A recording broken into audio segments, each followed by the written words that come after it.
Swedish with Joanna, a podcast for beginners. Hi everyone and welcome back. Hej allihopa, välkomna tillbaka. I hope you're doing well today. Jag hoppas att ni mår bra idag. Just a quick note before we begin with today's special episode. There won't be a regular Friday episode this week. Instead, I'll be releasing a special episode on this upcoming Saturday on December 13, because that's Lucia Day here in Sweden. Since Lucia, or Lucia as we pronounce it in Swedish, is one of our biggest winter traditions. It felt right to let that episode come out on the day the celebration actually happens. And today we're continuing our December special series, a journey into the deeper, older layer of Sweden's winter traditions. This episode is all about the Christmas tree. Something almost every home has, yet very few people actually think about it. We decorate it, photograph it, argue about whether it should have white lights or colored ones, but where does this tradition really come from? And why did a tree become such a powerful symbol of winter, survival and meaning? In a moment, I will read parts from my bilingual Christmas book about the Christmas tree. So grab a snack, get something to drink, and let's get into the story.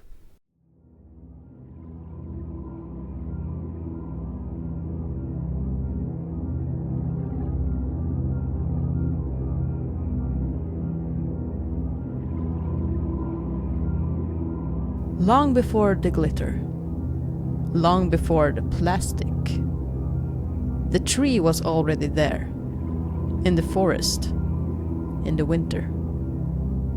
Green when all else died, silent when the wind ceased. For our ancestors, the tree was not decoration. It was a sign of life's endurance. In ancient times, trees were sacred.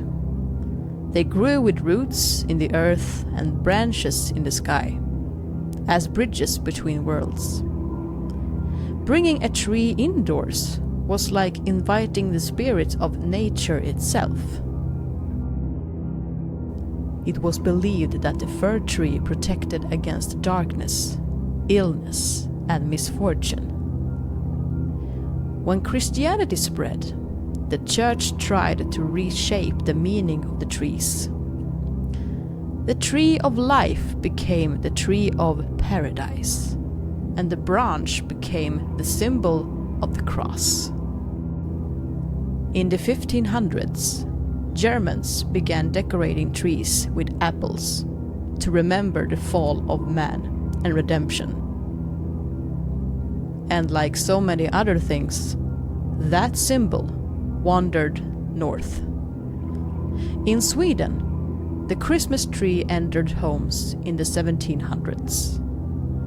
First among the rich, then among the common people. The light in the tree replaced the fire in the hearth.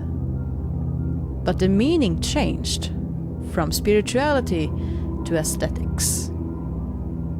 Today, the tree stands in every living room, dressed as a symbol without a soul. We admire it, photograph it, but no longer feel it. We bring nature inside, but only to control it. And when the holiday is over, we throw it out, as if life itself were disposable. But the tree is patient. It stands there, silently, watching us with needles that remember. Perhaps it knows something we have forgotten. That the light we hang each year is not just decoration. It's a prayer for meaning.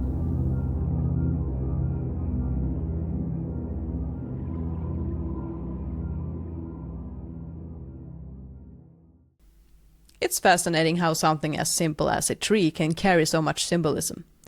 For centuries, the fir tree represented life, protection, and the strength to endure winter, long before we covered it in glitter and electric lights. And even today, maybe that feeling hasn't entirely disappeared. Maybe the tree still reminds us of something we've drifted away from, the connection between nature, light, and meaning. And with that said, it's time to wrap up today's episode. Thank you so much for listening today, guys, and taking your time and joining me today. If you enjoy the podcast and want to support my work, you can become a member on Patreon. On Patreon, you'll get access to all the transcripts and vocabulary lists for each episode. Keep practicing and I'll see you in the next episode. Hej då!